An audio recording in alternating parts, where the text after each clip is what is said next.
அனுப்பும் தேவாவும் ஆவியினை அடியார் மீதே இவ்வேளையில். சொல்லுங்க, படிங்க படிங்க, வாய திறந்து ஆமென்.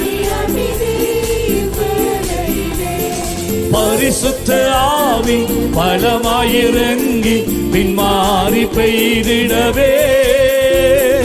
பரிசுத்த ஆவி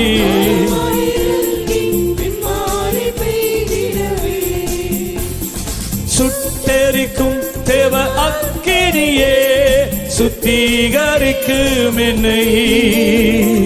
சுட்டெரிக்கும் தேவ அக்கினியே சுத்திகரிக்கும் என்னை. குற்றங்கள் குறைகள் கரைகளை முற்றுமாய் நீக்கி சுத்தம் செய்ய. குற்ற குறைகள் கரைகளை